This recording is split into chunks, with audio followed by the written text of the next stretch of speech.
This morning, preparations for the third exchange of Israelis and Palestinians are underway. Negotiations are taking place that might extend the truce even further. In the Middle East, for the first time in 50 days and 50 nights, there will be hope and even perhaps a little joy.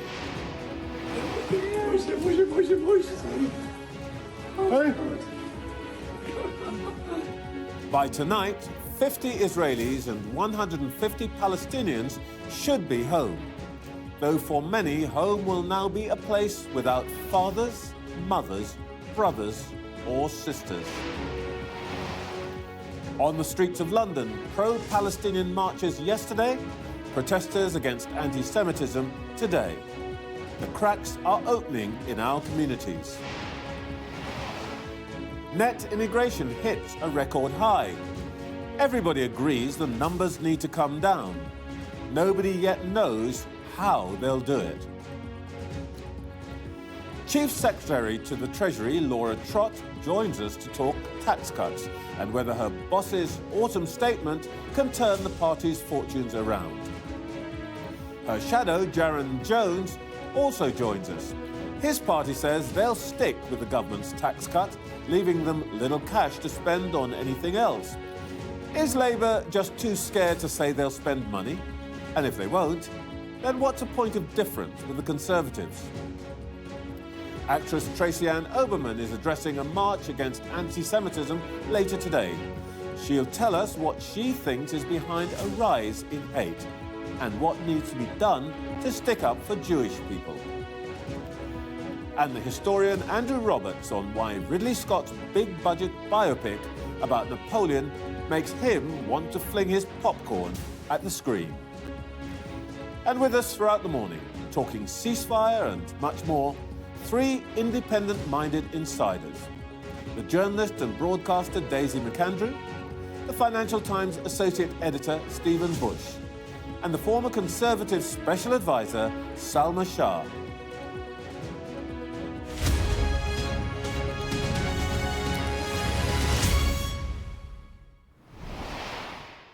Welcome to Sunday Morning with Trevor Phillips. The great American novelist and essayist James Baldwin said that people are trapped in history and history is trapped in them. Anybody who suffers from the delusion that history belongs to the past must today surely be having second thoughts.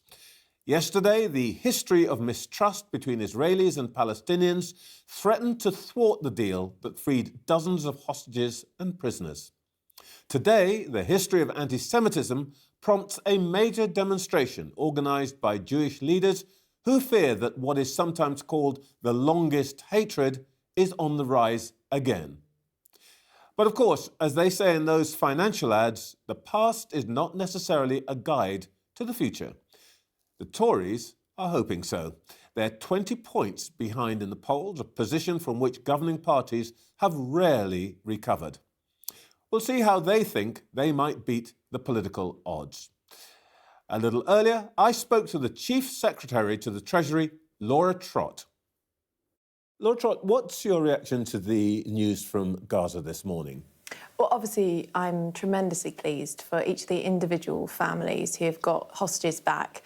I can't even imagine what it's been like for them to go through the past few weeks. And it's obviously incredibly positive news that they're reunited with their families. The job's not yet done. We've still got more hostages to be released. And I think our thoughts and prayers are all with those families who are still struggling with the loss of their individual family members. Do you expect to see any British hostages appearing? Do you know anything about that? I can't comment on individuals. Of course, we're very focused as a government on making sure that British nationals affected are reunited with their families, but I can't comment on any individual cases. All right. We can see the spillover of the tensions here.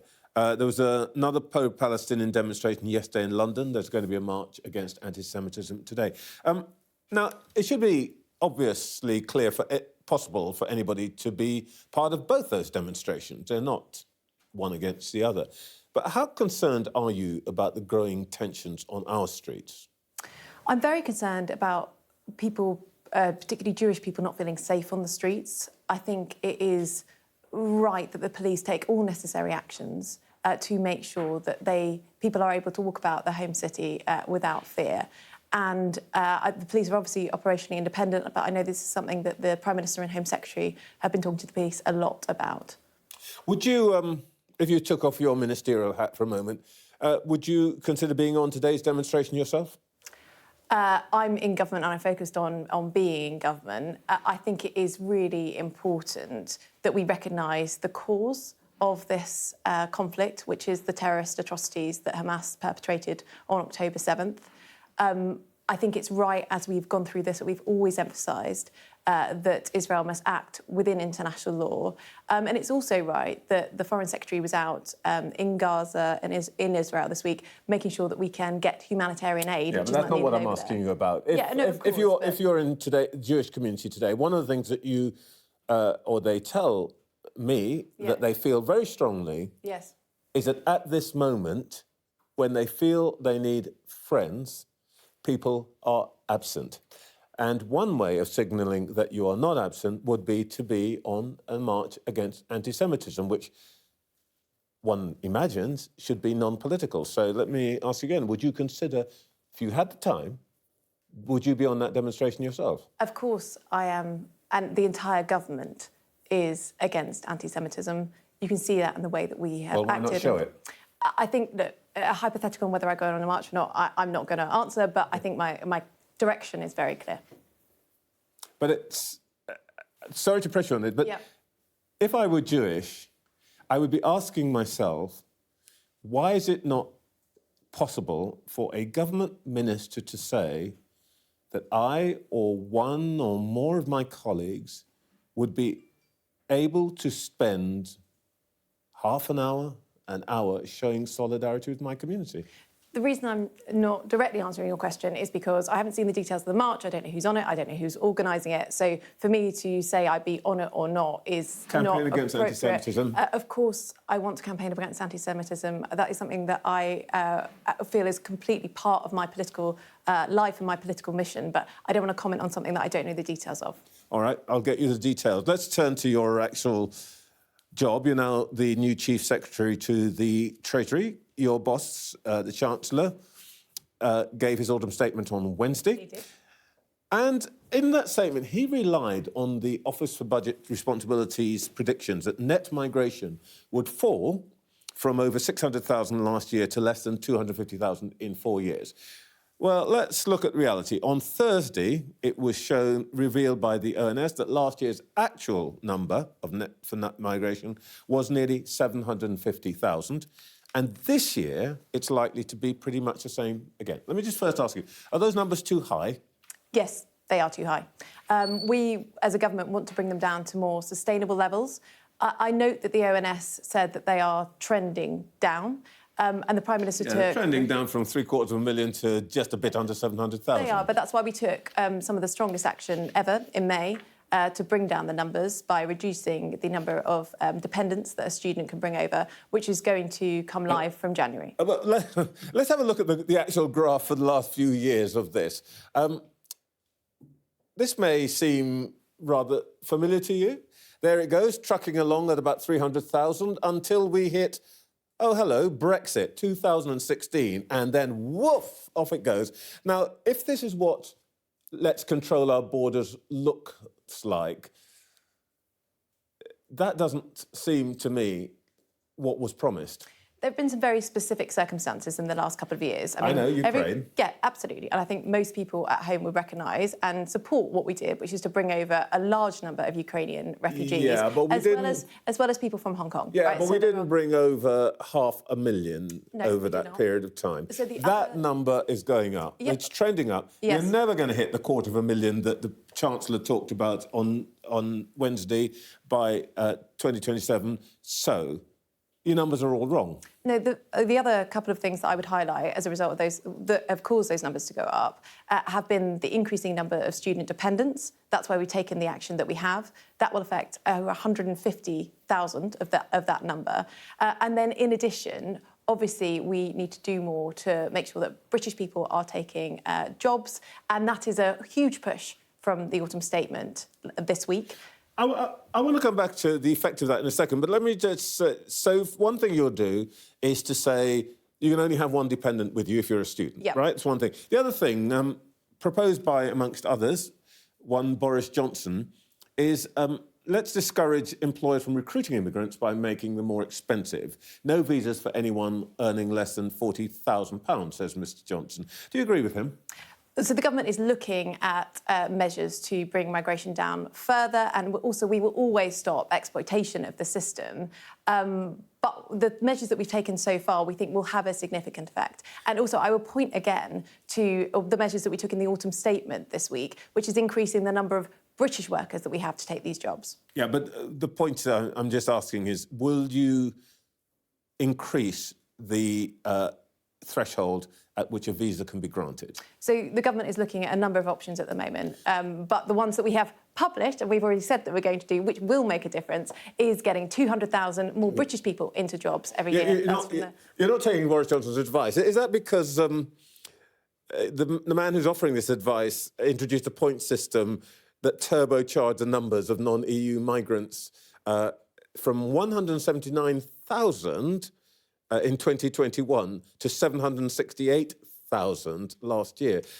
What I'm saying is there are lots of people who have put forward a lot of proposals. The government is looking at all of those, but I would point to what we have already done, which is the biggest package of measures in May to crack down on migration, and then the measures that we've taken in the last week to increase the number of British workers. Let me just give you the chance to agree with Mr Johnson when he said in his column on Friday... Thank you so much, Treasure. That's so kind. Well, I always want to bring harmony.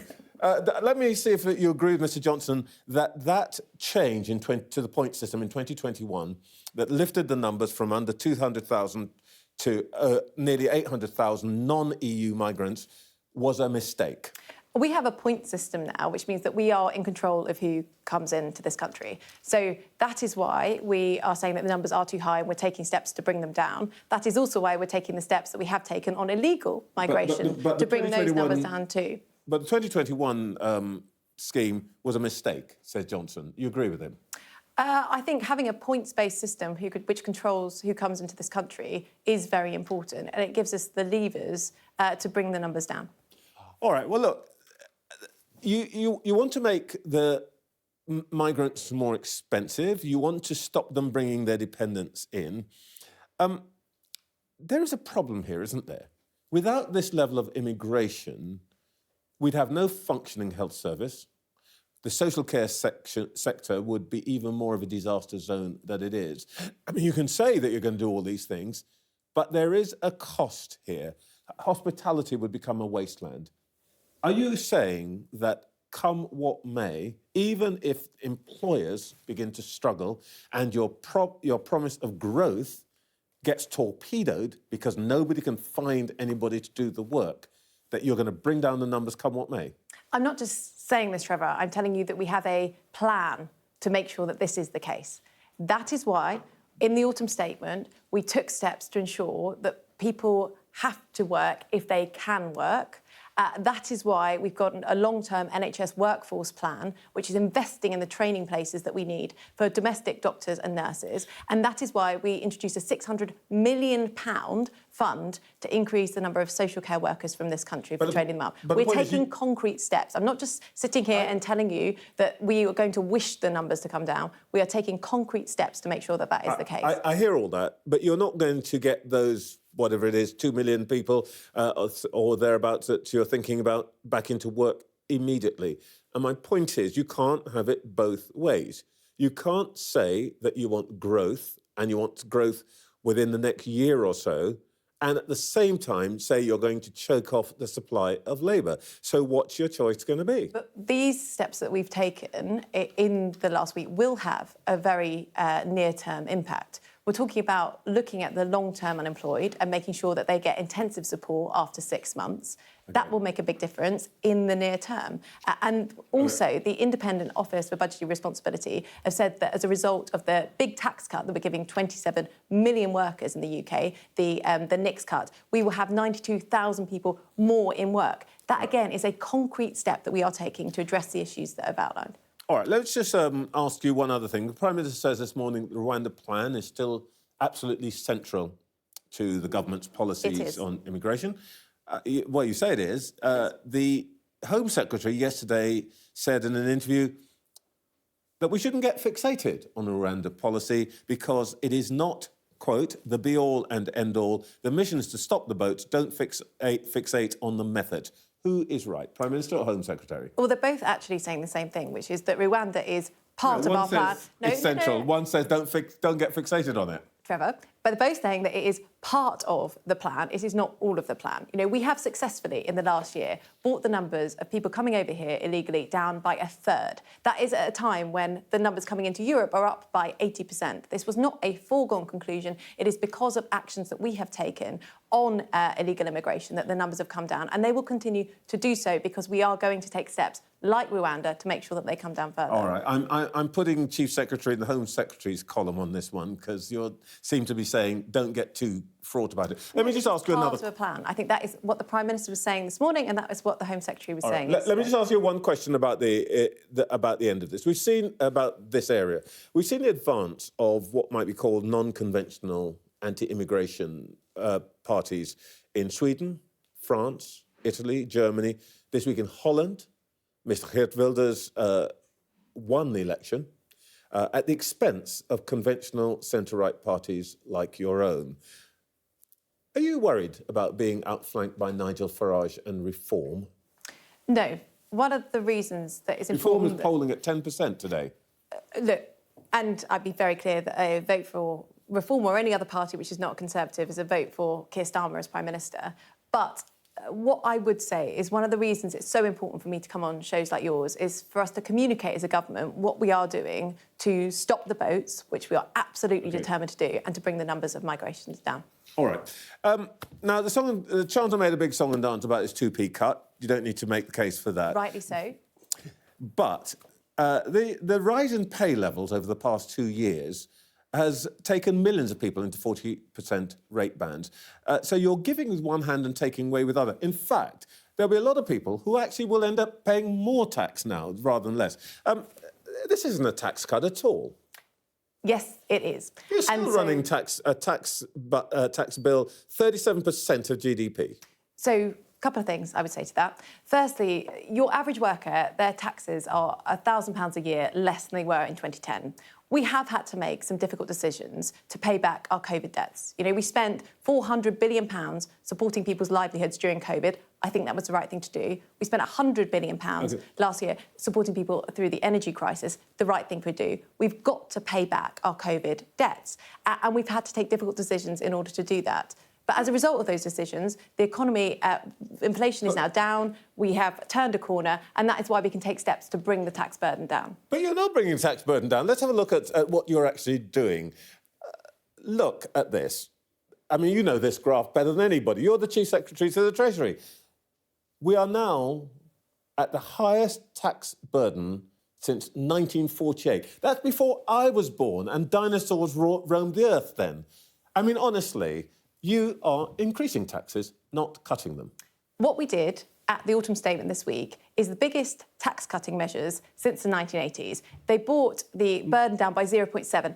But we know that we've had to pay back our COVID debts. That is something, by the way, that the Labour Party opposed. But we are now taking action to bring down the tax burden. OK, let me deal with the Labour Party. OK, all right. Look, you're saying you're going to do this in principle.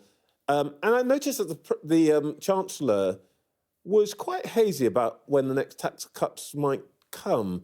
I'm not going to ask you to tell me when, but could the conditions that you set for more tax cuts occur before the next election, let's say in a year's time, before next autumn? We don't comment on future fiscal events. I'm just asking whether it's possible. You're the person who knows. We don't comment on future fiscal events, but what I would say is that we have set a direction of travel to grow the economy, to support businesses and to reward work, and we want to bring that tax burden down over time in a responsible way. And I would contrast that with the Labour Party, who refuse to pay back our COVID debts, say that they support us in bringing down tax, but then also want to borrow an extra £28 billion over the course of the next Parliament, well, they say not which yet. is... Well, I mean, this is no way to make credible economic policy. These people want to run the country and they've got no idea what they're doing about borrowing. They're saying they're going to bring it up It is fiscal irresponsibility on steroids, Trevor. All right. Laura Trott, I am sure we're going to have this conversation and many more like it. Thank you very much indeed. Thank you. To Gaza now and the hostages deal. 50 Israeli hostages are to be freed by Hamas over 4 days in exchange for 150 Palestinian prisoners. But the delivery of aid into Gaza is a crucial condition of the deal. Hamas blamed yesterday's agonising delay on Israel only allowing half the aid trucks agreed into northern Gaza. Israel said Hamas was playing games. One senior Israeli official told Sky News, "You need nerves of steel to negotiate with Hamas." Well, I'm joined now by Pascal Hunt, Crisis Response Director at the International Committee of the Red Cross. Good morning, Mr. Hunt. Thank you for joining us. Good morning, Trevor. Thank you for having me. I think you actually were in the cars that brought the hostages across into Egypt. What was the mood like? I mean, can you tell us what that journey was like? I think it was an extremely emotional moment for the hostages. A sense of immense relief, hope when they saw the Red Cross, and they understand that they were about to be brought back home. So really, it's difficult to describe this event because it was so charged emotionally.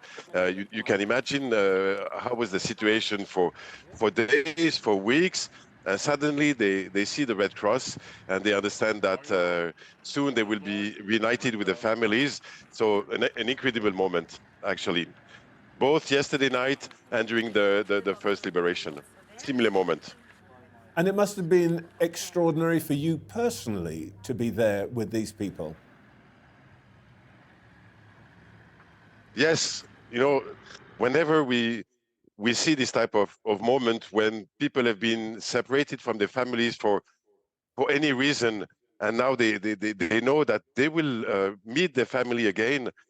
Yeah, this is, you know, that we were almost crying during the moment. It was really a true moment of humanity, and you know, yeah, difficult to describe. It was really charged emotionally for all of us.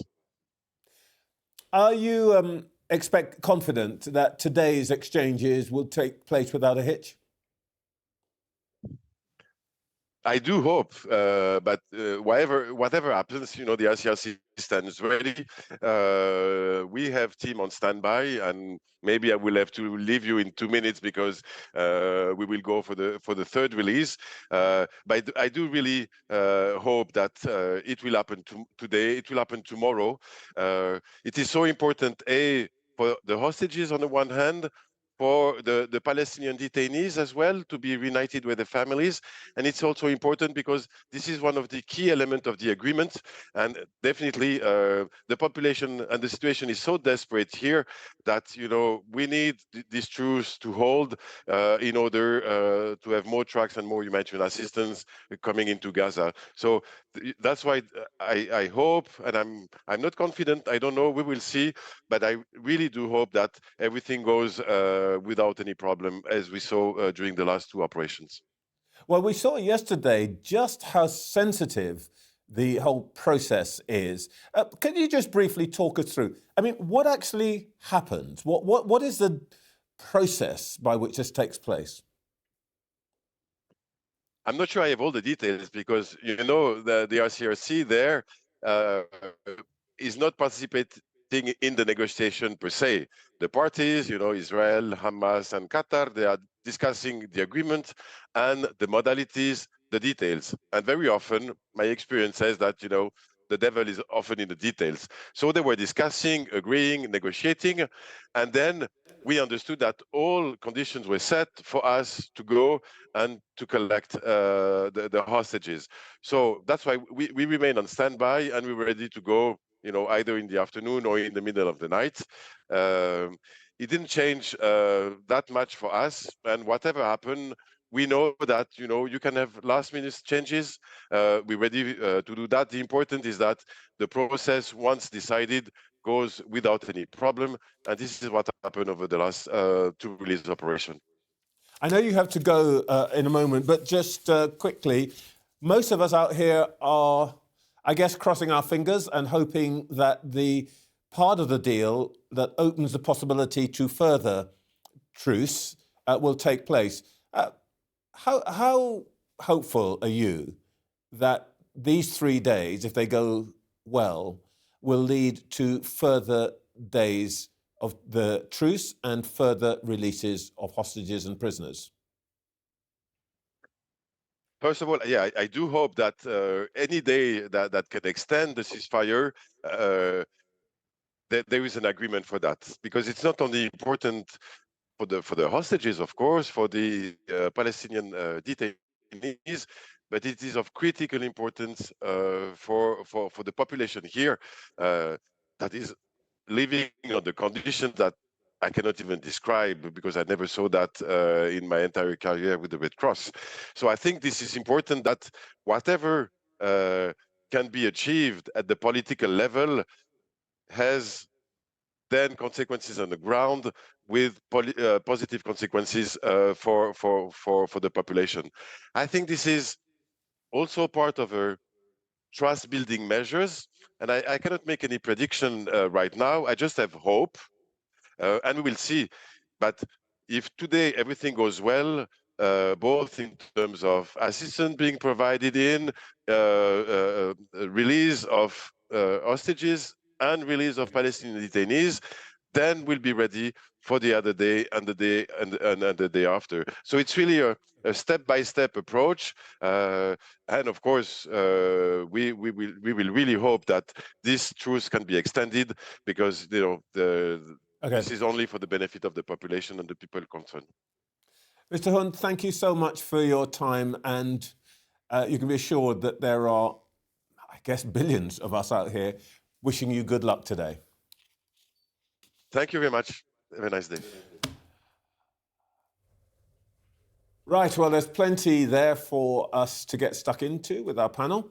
And with us all morning are the journalist and broadcaster Daisy McAndrew, the Financial Times Associate Editor Stephen Bush, and the former Conservative Special Advisor Salma Shah. Daisy, just on the back of that, it sort of feels like good news, but are we expecting too much? I think all of us are clinging on to something, a reason to be cheerful in what has been a horrendous few weeks. The only thing that I keep coming back to inside is thinking, OK, well, if we do get the majority or hopefully all of the hostages out, then what? Because, of course, then normal hostilities, we would imagine, will resume. And still nobody's been able to provide an answer of what the end game is, if there even is an end game in Netanyahu and his government's mind. So whilst I don't want to be taking away from the joy of the pictures that we've seen of the last 24 hours of hostages being reunited with their parents, I can't help that feeling in the back of my mind of thinking this is a temporary reprieve from the horror. Salma, pathway or just a temporary breather? I think this is a temporary breather that we're hoping is going to extend to take us out of the current hostilities. But I think, to Daisy's point on what happens next, what does the international community then also do? Because once you have the end of a bombardment, do we then turn away and start turning towards our own domestic problems? You know, you've already seen the US in the situation with Ukraine, sort of trying to urge Vladimir Zelensky to come to a peace deal. Are we also going to start seeing that when it comes to Israel-Gaza, or are we going to ignore it, forget about it, and start focusing on our own domestic election campaigns? So I think there's a lot in the air, and as soon as the immediate crisis ceases, there'll be the release of pressure, which also perhaps means that we won't have it on top of the inbox. Yeah. Well, of course, that's the thing. I mean, how important do you think we are here, Stephen? I mean, in the end, are we a player or not, do you think? We're a very minor player. Ultimately, the United States and Qatar are the central players outside of Israel and Hamas. But of course, we will have some role, not least because one of the ways that Joe Biden has sought to encourage the Israeli government not to pursue some strategies is by enlisting various European foreign ministers and prime ministers, of which ours are one, to help him in those efforts. So we're minor players in Joe Biden's orchestra. All right, I want to come back because I want to talk to you about Laura Trott's interview and all of that. But we have to go to Darren Jones because it's just gone 9 o'clock.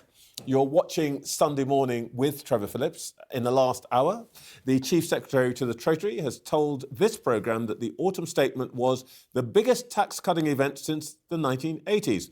And Laura Trott accused Labour of fiscal irresponsibility on steroids for pledging billions of extra spending. Still to come in the next hour. In just a moment, we'll hear from Labour's shadow second-in-command to Rachel Reeves. That's Darren Jones. As thousands gather to march against anti-Semitism this afternoon, the actress Tracy-Ann Oberman described the brutal abuse she's experienced and why she now needs extra security at her new play.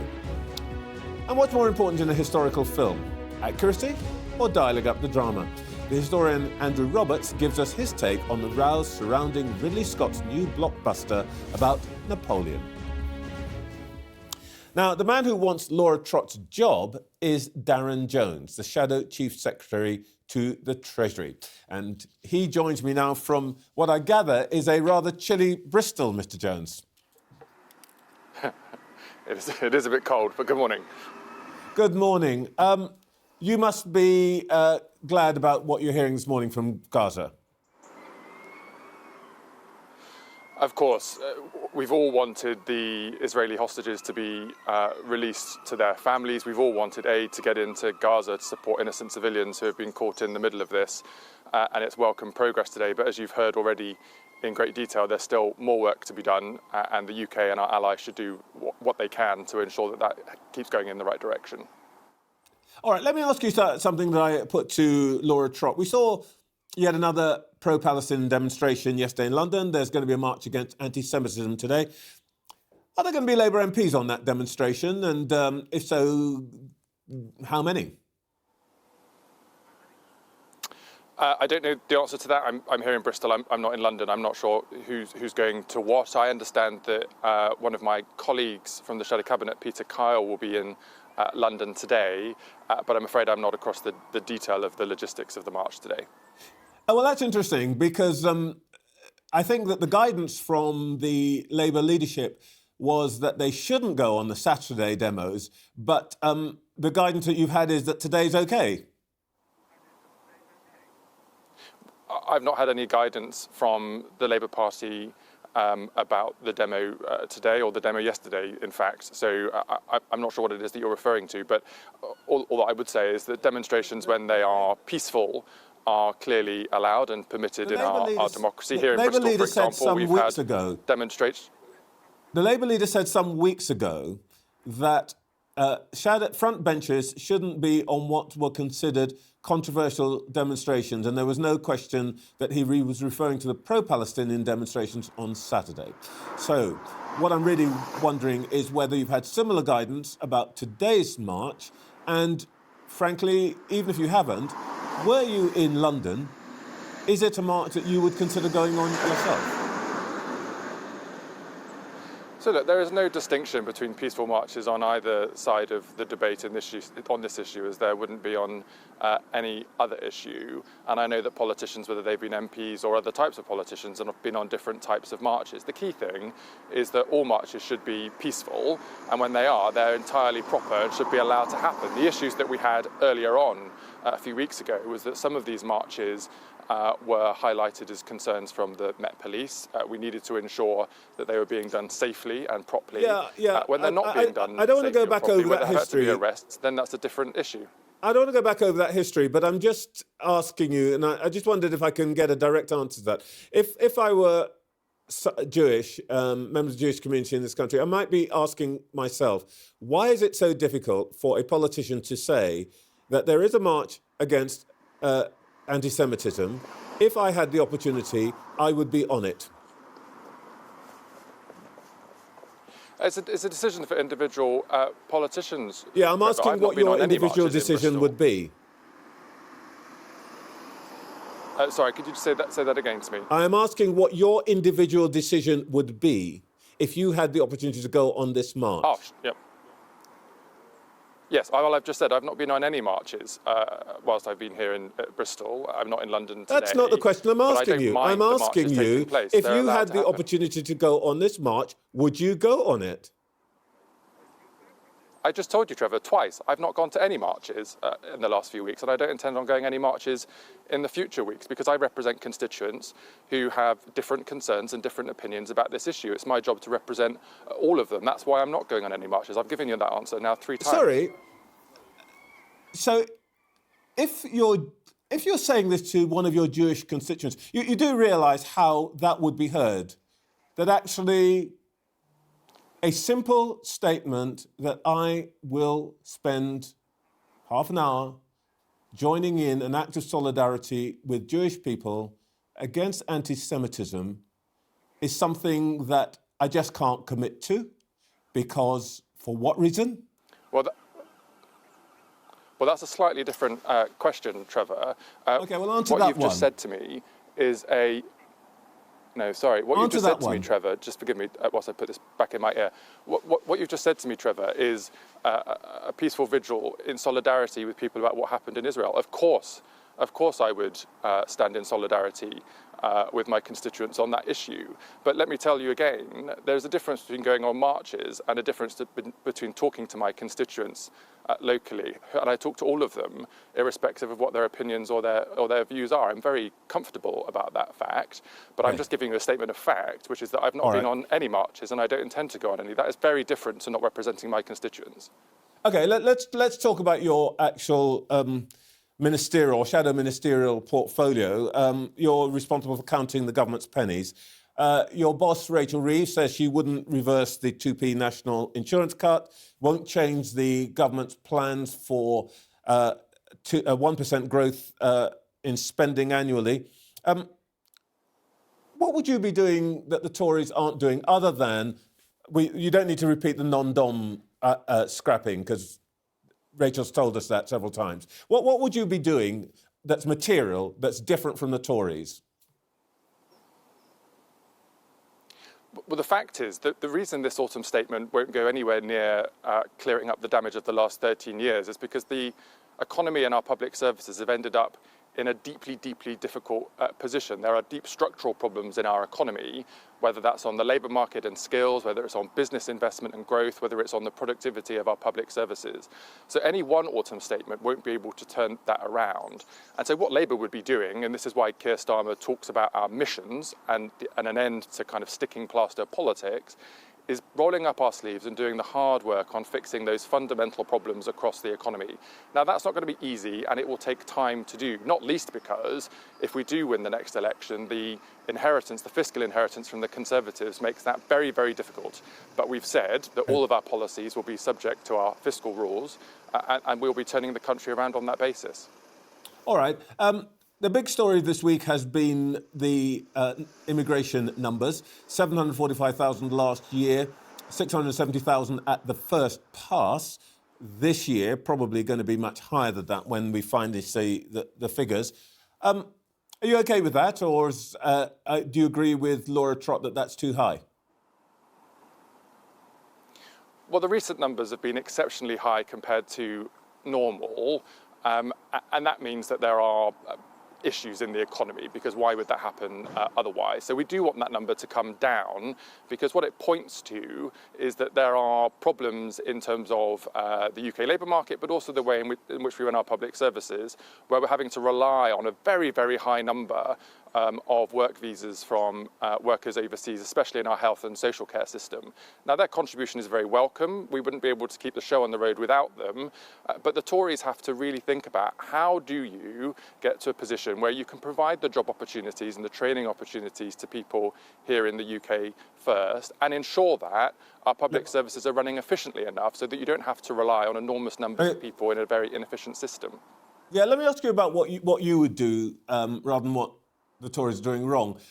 Rachel Reeves said in the last few days that public sector workers could not expect a pay rise. and that means those in the health service and those in the social care system. If you want to bring down immigration, but you won't give people a higher pay level to come into the NHS and social care sector, how do you expect to fill the vacancies other than by immigration? I mean, how do you square that circle? You want to get rid of the immigrants who currently do the jobs. You won't pay British people more money. What happens to the NHS and social care? Sure. There are three different things that I'll point to, Trevor. The first is that if you talk to any of the public sector workers who have been on strike recently, we just need one at least. It's not just. Okay, well, it's not just about pay, essentially. Public sector workers want to feel that they work in a supported environment where they're able to do their job properly. And because of the mismanagement of our public services over the last 13 years, they don't feel that they're able to treat and look after their patients fairly. So that's why you have to fix the fundamental problems in our public services. That's why Wes Streeting, my colleague, the Shadow Health Secretary, has set out his plans for a national care service and also the workforce plan for the NHS. The Conservatives have taken a bit of that, and that's welcome, but there's still more to be done.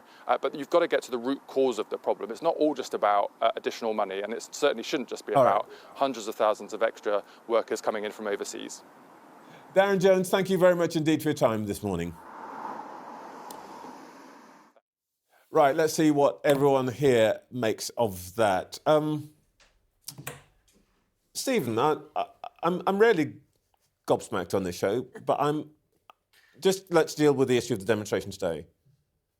Are you surprised as I am by the response here? Yeah, I've been surprised that neither of the politicians who've answered have been able to give a fairly simple, yes, I would go on this march, which, OK, obviously it does have a political meaning, but broadly speaking, on which is just a don't be racist march. You would think that they would at least be able to do as a frontbencher, I'm not allowed to go, but if I could, yes, right? It's fairly low cost as a political signal. So I've been... Yeah, surprised. I'm not going to ask you to speak for the Jewish community, but as a person of Jewish heritage, how do you think that's going to feel?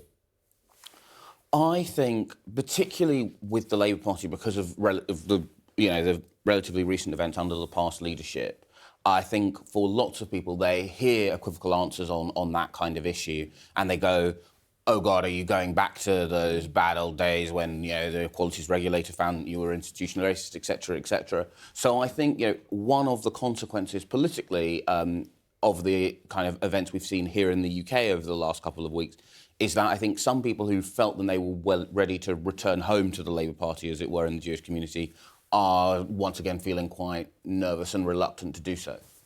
Salma, let's talk about the autumn statement and the economy. Laura Trott, I think, tried to say that there's a plan for immigration. Were you convinced? I think the problem with trying to say that you've got a plan for immigration is that you've had a huge record where everything has been about this rudimentary number, which is, getting it down to the tens of thousands, not hundreds of thousands. Yeah, we've forgotten that. Theresa May down below 100,000. Which, by the way, when I was in the Home Office under Sajid Javid as Home Secretary, we got rid of that net migration target. So the fact that it's sort of this number issue has come back is kind of concerning because immigration doesn't work in this static way where you've just got this number that you're trying to reach. And I think that has been the root cause of a lot of the problems. And so to sort of take that target on again is silly because immigration is not this one homogenous thing either. We've got the boats issue, which is about illegal immigration. Then we've got economic migration, which is the 745,000 figure. And then you've got cultural immigration, which is things, that impact community cohesion and problems like that. And so there is a real confusion, I think, about what is the immigration message. And it's a Conservative issue that started with this net migration target. But it has contaminated the Labour Party in the same way, because at the end of the last Labour government, Gordon Brown was talking about British jobs for British workers. In my view, it's always been an issue about skills, downward pressure on certain wages, low-skilled wages. And we're not dealing with those issues effectively. And so you're getting this downstream impact that is about the immigration argument. Daisy, it won't go away, will it? No.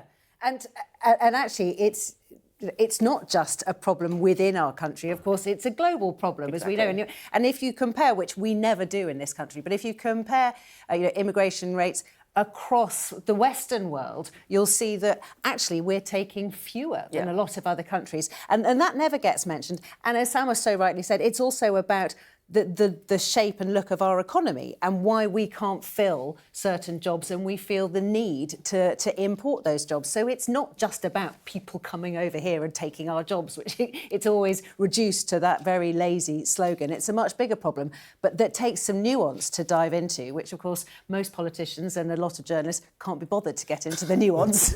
Well, I want to come back to the political impact of all that in our last part, particularly seeing what's happened in Holland with Dutch elections and all that. But let's sticking with the economics for a moment, Stephen. There's a hole here, isn't there? I mean, your paper, the FT, probably is closer to employers than most. And the truth is, employers rely now on immigration, and it's quite a tricky thing, particularly for Conservatives, but also for Labour trying to cuddle up to business, to be telling them we're going to bring down immigration at the time when you need these people to come and do these jobs.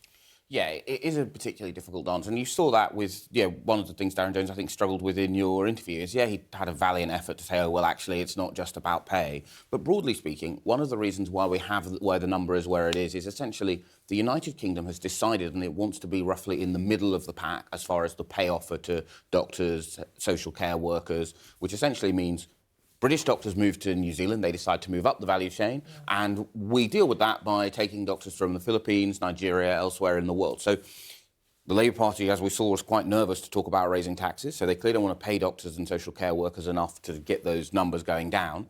But at the same time, they want to say to voters, the numbers will go down because, magic will happen. and we kind of saw that with Laura Trott as well. It's average. Sorted. Salma, the inescapable moment in that graph of that we showed about immigration is 2016, and take back control, borders, and all that. Actually, it's kind of almost the opposite. What happened there?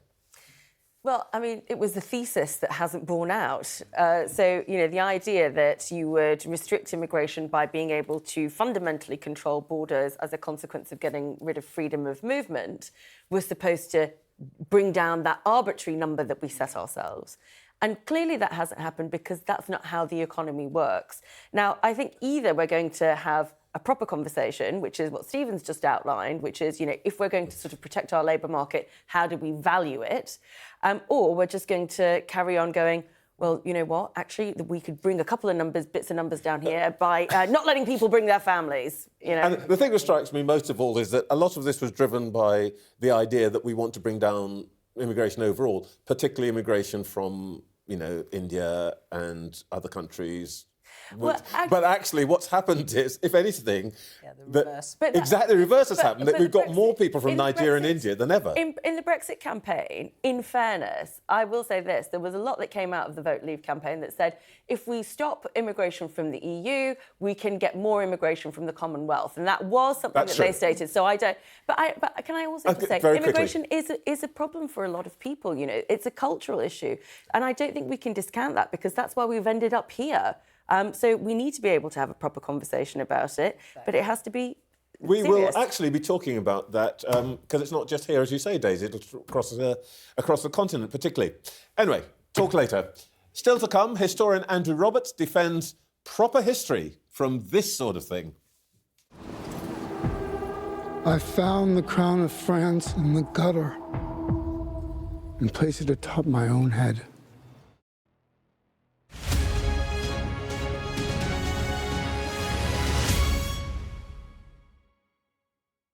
Welcome back.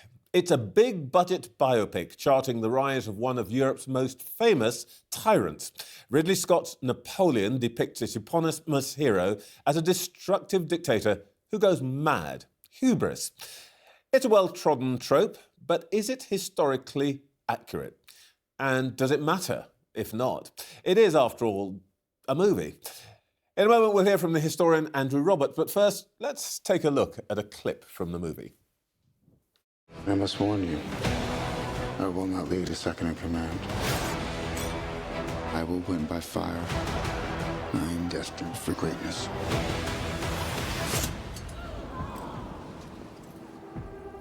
I found the crown of France in the gutter and placed it atop my own head.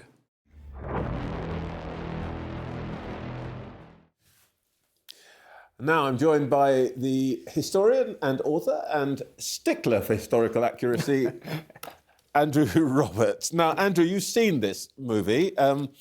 You've pointed out some inaccuracies and some events that lack evidence. Ridley Scott's response to you was pretty succinct. How do you effing know? You weren't there. No, that's right. Which means that no historian could ever write any history prior to the day they were born, in my case, 1963. No, we weren't there. However, fortunately, all of the people around Napoleon were there. Napoleon also wrote very extensive memoirs, and they all wrote down what actually happened. And so we are able to tell what happened, despite not personally having been around 200 years ago. How much of the film is, what, in your terms, accurate? Of the 2 hours, 38 minutes, I'd say 38 minutes. You've also been having a go at The Crown, where it's much more recent history.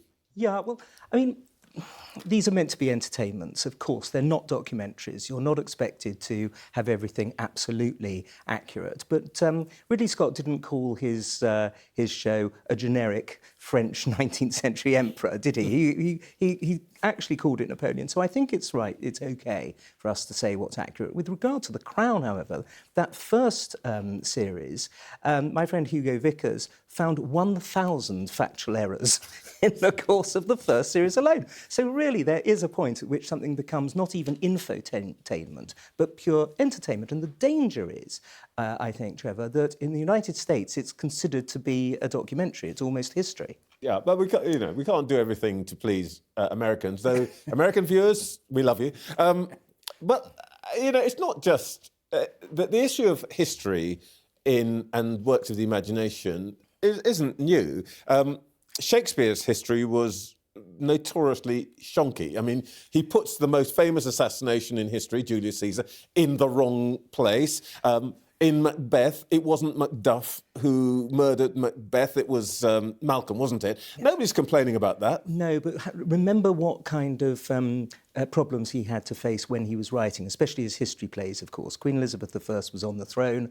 She was a Tudor. When he was writing about the Plantagenet and indeed killing kings and emperors, just like the two that you just mentioned, there was an enormous amount of political pressure on him not to be too factual. There's no political pressure on Ridley Scott or the makers of The Crown not to be too factual. They could be very easily, and they'd tell a better story if they did. This is my major problem, really, is that if we didn't see Napoleon firing cannons at the pyramids and taking part in cavalry charges, neither of which he did, but actually looked at what he was genuinely doing in Egypt and the way in which he actually was a strategist, if we were told why he was a great emperor, which there's not a single second in the whole show about that, I think it would be a much more interesting way to spend $400 million or whatever it was that he spent. But let's come back to Napoleon, because I think there are some interesting points raised in the film. And you're right. We would probably say, if we were making a dispassionate assessment, that while we think of Napoleon popularly as a battlefield commander, his lasting influence is more as a social reformer, the Code Napoleon, the laws he imposed on the rest of Europe and so on. In fact, you had a great expression. You describe him as the Enlightenment on horseback. But a movie about a great bureaucrat isn't necessarily going to be what we go and see, is it? No, but you've got to try and explain why the crowds are cheering him. And they're not just cheering him because he supposedly fired cannonballs through the ice at the Battle of Austerlitz, which he didn't do, by the way. Oh, God, now you're really disappointing me. Yeah, sorry about that. There's they've gone into the lakes, they've tried to find cannonballs and cannons and uniforms and so on, and they're not there. But nonetheless, the key thing is that there are many ways in entertainment that you can explain why somebody's a great man. And yes, you don't have to list the educational reforms of the Sorbonne and the Lycée in the same way that I would in a history book. But nonetheless, you can allude to, you can make reference to in loads of different ways, which would just be so simple. All right. Well, look, let's get the Roberts assessment. He's a tyrant, authoritarian. He reimposed slavery in Haiti. But, as you say, educational reforms, political system and so on. In the end, Napoleon, thumbs up, thumbs down? Thumbs up. He was a dictator rather than a tyrant. He also abolished slavery when he came back in 1815, and he was a benevolent dictator. OK. There's another element of this, and you saw it in the clips, the hat.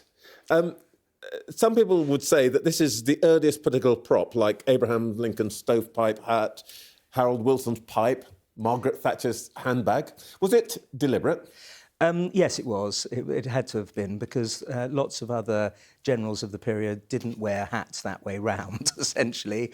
And lots of them wore bicorns. They wore them front to back. You know, of course, it was deliberate. But and it was a genius thing, because his silhouette can automatically, through the hat, be recognised by anybody. And it was Victor Hugo who said that nobody in history had ever reclaimed an empire simply by showing his hat. Okay.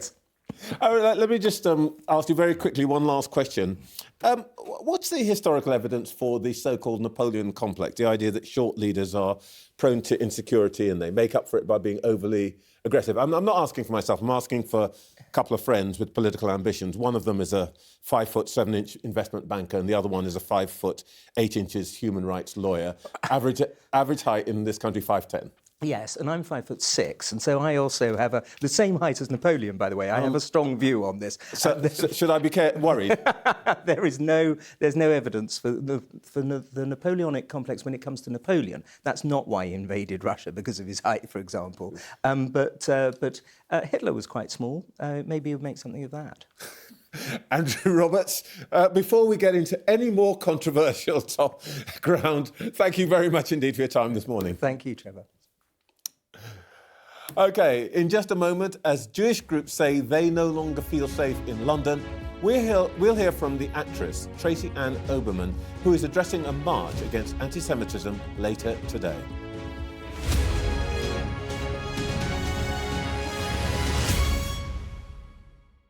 Welcome back. The first national march against anti-Semitism since the outbreak of the Israel-Hamas war will be held in central London today. The organisers, the Campaign Against Anti-Semitism, said it will be the biggest protest against anti-Jewish hatred since the 1936 Cable Street protests against Oswald Mosley's black shirts. They say the large-scale pro-Palestinian demonstrations held on recent Saturdays have made central London a no-go zone for Jews. I'm joined by the actress Tracy-Ann Oberman, who will address that march later today. First of all, Tracy-Ann, can I ask about your reaction to the hostage releases? I know that you've got relatives and friends in Israel. Well, it's too little too late. There are very few hostages who've been released. I think Hamas are carrying on with a terror approach, which is to psychologically torture, I think, the families and the state of Israel by drip feeding these hostages out. There's still so many children, babies of 9 months old being kept. There was a little girl who lost her entire family. She turned 4 in one of the Hamas hostage tunnels.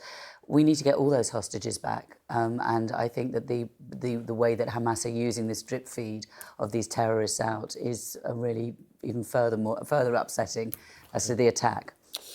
This afternoon's march is not really about the Middle East itself. It is about, I think, the situation here. Explain why you're speaking at it, what the point of it is. Okay, so as a member of the Jewish community, I'm an actress and a writer first and foremost, and I'm doing a play at the moment set at the Battle of Cable Street, which was a moment when the Jewish community felt very isolated and very alone, when Oswald Mosley and his British Union of Fascists, fully supported by the mounted police and the sort of establishment, marched on the Jewish entity at Cable Street. And my great-grandmother... That's in the East End of London. That's in the East End of London. And the Jewish community felt so alone and desperate. And unbelievably, it was a civil rights moment in this country when all the working class communities, the Afro-Caribbean, the Somalian sailors, the dockers, the unionists, ordinary heroes from all over the country came and said, if you come for the Jews, you come for us. And they stood together and they said, you shall not pass. And those were the stories that I was brought up with, this incredible moment. And I think since, there has always been anti-Semitism, and this country has a very difficult, they don't often understand what anti-Semitism, anti-Jewish hatred is. And since the terrible attack from Hamas before Israel had even retaliated, anti-Semitic incidents had gone up by 300%. So there is something really deeply rooted in the psyche of this country somewhere that is allowing this anti-Semitism, this vernacular. Jewish kids can't go to school with any insignias. So today's march is about saying that we stand with our Jewish community because, as Rabbi Sachs, the great late Rabbi Sachs always said, any country that allows Jew hate to flourish under its watch, it's a virus because all other sicknesses will follow. Let's remind everybody that nobody, I suppose, who is talking about Hamas is conflating Hamas with all Palestinians. Absolutely. I know that that's the point. But just coming back to the specific point about this march, I was talking to two leading politicians, Darren Jones for Labour and Laura Trott for the Conservatives, and neither of them was willing to say that they, if they were able to, had time and so on, would go on this march. It's really upsetting. I mean, really upsetting. This is a march showing solidarity with a community in this country, this great country that is multicultural and multiracial and that has always stood for tolerance. It is really upsetting that leading politicians cannot turn up just to show solidarity with a very small community that gives a lot to this country, that feels very alone, very isolated, very traumatised and very under siege. People define for us what is anti-Semitic. They define the language for us. You know, Trevor, how it is as a black man to be told what you should and shouldn't find threatening and what you should and shouldn't find racist. As a community, we know what is anti-Semitic. So to be told by lots of people what is and isn't is very insulting and also quite offensive. And so to have leading politicians to allow this Jew hatred to flourish under their watch without being able to show any solidarity feels very depressing. Well, I want to ask you about that because you talk about the trauma and so on, but to be fair, this is not a violent country. There are incidents reported. What is it that actually is the problem here? Well, what do you... I mean, let me put it back to you. I mean, you're not blind. What is it that... you say the Jewish community feels fear, traumatised and so on. What exactly is that about? How do you experience that? I experienced that. I heard a story of a girl in Oxfordshire recently, a friend of a friend. She was the only Jewish girl in the school and she had her hair set fire to, 14, had to have it all shaved off. I know, everybody I know whose children are going to Jewish schools at the moment have been told that they cannot wear their blazers, which has got a Jewish insignia. Children and adults have been told to remove their Star of David. If you're not visibly Jewish, you've been told that's better. People I know are taking their mezuzahs off their doors. When we hear the words jihad and from the river to the sea, we know what that means. Other people cannot tell us what that means. We know what that means when it comes in conflation with Jews and Israel. We absolutely understand. But you know there's some people who say that don't think it means that. But we know what it means because we have experienced it and it's a debate to be had. But I think also the vernacular that is being used around the Jewish community. The play I did the other night has got nothing to do with Israel. And a very well-known actress said to me, came up afterwards and said, I enjoyed the play very much. But, it's really very sad to see what your people are doing and your homeland. And I said, well, my homeland is England and my people come from Camden Lock. So I don't know what you're talking about. It's that level What do you think was going on there? Well, I think it's a very old school progressive left sort of attitude as well towards Jews. They can't see anti-Semitism. There's a blind spot to it. Well, why do you feel that that's anti-Semitism? Because she might just be thinking Tracy's my friend. Tracy-Ann's my friend. Oh, I never met her before. OK. But I had admired her a lot. Look, I don't see how you could go... Look, it's the conflation, isn't it? You come and see a version of the Merchant of Venice set in Cable Street in 1936, and your automatic assumption is to somehow link it into the terrible situation between Israel and Hamas at the moment. And the terrible... this is terrible. Everybody wants peace. Nobody wants to see civilian deaths on either side. It's horrific, but it's been a huge trauma for the Jewish community to have so many children, so many rapes, so many atrocities of people that we know, and to see a world almost stand by and wait before condemning or coming down on it. And there has been a huge rise of anti-Semitic incidents. Trevor, how would you define anti-Semitism? Well, I know what Jew hatred looks like, but I just want to give you the opportunity to say something about what you've been experiencing recently in your tour. You're touring the Merchant of Venice. It's set in 1936. Cable Street and so on. What have you learned from the reaction of audiences? Yeah, it's been incredible. I'm the first female Shylock, and we've been travelling all around the country from the Royal Shakespeare Company, from Cable Street, Wilton's onwards. This has given me hope and heart, and it has to a lot of my community. It is a complete sellout. We've gone to places like Malvern and High Wycombe and York, where there aren't massive Jewish communities. But York did have... They did, but they got problem. rid of them, I know. Yeah. I did a lovely thing at Clifford's Tower there. We've had completely sold-out audiences. People have wanted to stay behind and talk. I've been using the play with Stand Up to Racism to go into schools. I've been doing Q&As. There is such solidarity and such love and a desire to understand the Jewish community, which has really heartened me and has made me think that, it's going to be all right. So if any Jewish people and their allies are out there panicking by feeling so alone and isolated, from what I'm seeing and experiencing on the ground through this play, we have a lot of people that understand us, that love us, and do support us and stand with us. Tracy-Ann, an optimistic note to end our conversation on. I hope so. Be nice to see a few more politicians down there today, though. They'll have heard, because they're watching. Thank you. I hope so. In just a moment, we're going to hear once again from our panel.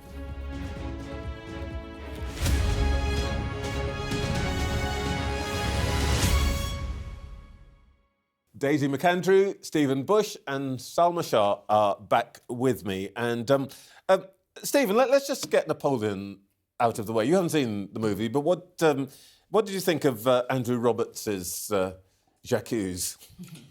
Well, I think he's about right. So I haven't seen Napoleon yet, but I did yesterday make the mistake of seeing Maestro, the new Leonard Bernstein film, which it's weird because it's, Cooper, he conducts like him, with the prosthetics, he looks like him, and the music is very well done, but we don't actually ever seem to see Bernstein, composing any music or engaging in his political activism. It's a film that seems profoundly uninterested in its subject. And similarly with Napoleon, which I will see because I try and go and see most films, but it does feel like, from everything I've heard and seen from the trailer, that Ridley Scott doesn't seem to have been that interested in the actual Napoleon. And you think, well, look, if you're going to make a film like that, set it in space. You don't need to make a film about Napoleon that's not about Napoleon. I love the way, Stephen, you have neatly encapsulated those two interviews with Napoleon and history and Bradley Cooper, and the controversy, for those who didn't see it, was about whether the prosthetic nose he had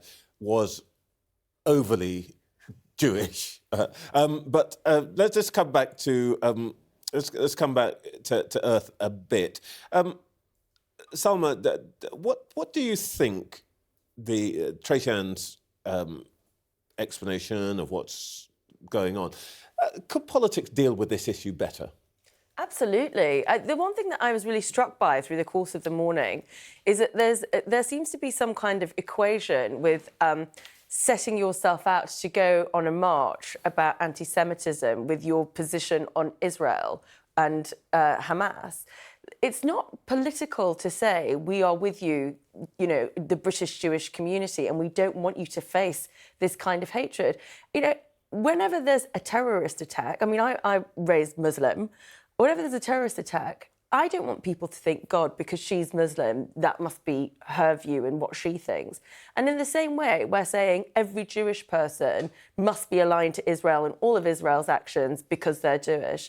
It's false. And this is not a political statement. It's about saying, actually, Jewish people shouldn't face this kind of harassment and intolerance as a consequence of something that's happening in the Middle East. It's such a sign of the times, isn't it, that you feel that you have to be in one camp or another. Yeah. You have to be in the pro or anti-Brexit. You have to be in the pro or anti-lockdown. And in this case, you cannot go on a march like this without supporting the Israeli government somehow, because you're in that camp. You're either in one camp or the other, the pro-Palestine or the pro-Israeli, which, of course, as you say, is categorically not true. But I think that's the fear that people have, and that's the accusation that's put on people. I wonder if that, unfortunately, is something that we've adopted in this country, because I was very struck by the fact that the French had a similar march a couple of weeks back, and every French leader, not Macron, because presidents never leave the Élysée Palace, but every French political leader barred the leftist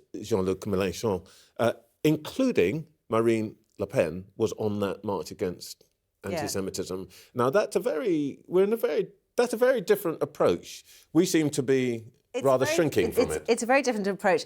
And yet we are often very, very critical of the way that the French deal with any cultural issues or political issues or any multiculturalism or anything like that. So it's fascinating that in some ways we're looking across at the French and thinking that they're doing things better than us, having criticised them so heavily in the last few years. Salma, let's come back to politics. I did put to Laura Trott that the Faragistes, the Reform Party, are breathing down the Tories' necks. They've got 10% of the vote. They were the Brexit Party, UKIP, etc.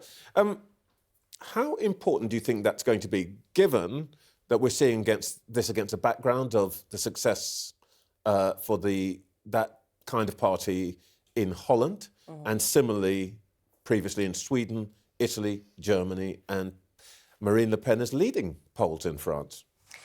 I think it's interesting because obviously we can't insulate ourselves from political trends that occur in Europe. But the one thing that's different between us and what's happening in mainland Europe is that we've Brexited, and Marine Le Pen and Geert Wilders are still talking about sort of departing from the European Union.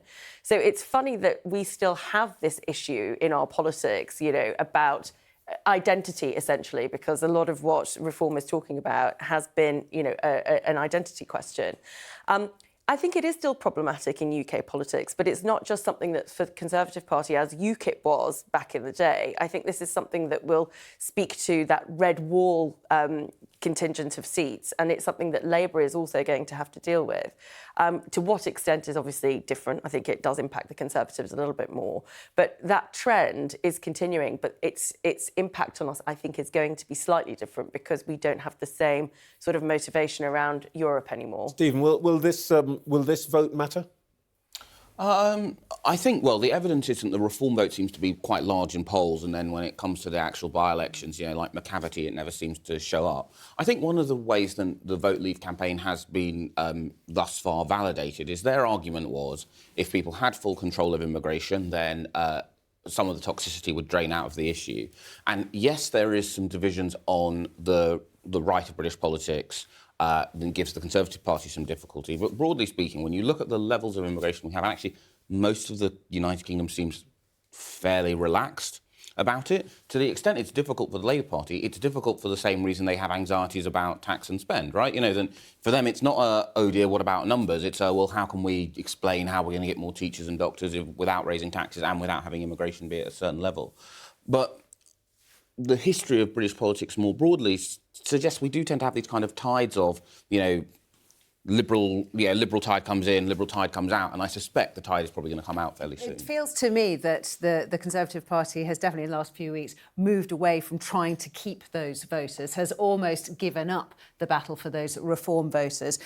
And if you point to David Cameron's position, then you can. It seemed to me that was a clear message that we've given up on a lot of the red wall. We know we're going to lose that 10% or whatever it is to Reform and similar parties, but we're now concentrating on keeping the blue wall, keeping the southern seats, and so does that then in effect lead to some sort of breakup after the next election? Will you see a the sort of ERG bit of the Conservative Party? I mean, we've got that Lee Anderson story today that he was being offered £400,000 to join Reform. There are rumblings going on. I have to say, allegedly. The Reform Party denies that there was any inducement offered to Mr. Anderson to move from the Conservative Party to Which won't Reform. stop people gossiping about it. Clearly. All I was going to say, that's exactly right, because the 2019 election created this huge electoral coalition, which was so unexpected. And keeping that together... This is the Johnson coalition. The Johnson coalition. Plus because we were essentially talking Tories. about a single issue, right? Corbyn was in charge. It solidified the Conservative vote. And then there was this issue of getting Brexit done. Yeah. And now that that's done, that coalition is breaking apart. And we can see lots of people, maybe the Liberal tide coming back in the South. We can see that breaking up, and being able to bring that together in some kind of coherent political and policy strategy is going to be a really tough ask. 10 seconds each of you. We should probably have been talking about the autumn statement this morning. We haven't. Did it make any difference? No. I think after a parliament of tax rises, giving people £2 back when you've taken £10 from them... Yeah, it was, I'm going to take with this hand and give with this hand, and the end result is a big fat nothing. So, Mr. Hunt, nul point. Anything you can do to rescue it? 10 seconds? To be honest, I'm a former political advisor, so no news is good news in my world. Okay. Under the radar. Well, it seems to me like that was a bit of a wasted week for the Tories, and we still don't know what Labour's going to do. Anyway, that is it for this week. Sunday Morning with Trevor Phillips. Politics Hub is on every evening from tomorrow till Thursday with my friend Sophie Reid from 7 p.m. on Sky News. Thank you for joining us this Sunday morning. Come back again next week at 8:30 a.m. Bye.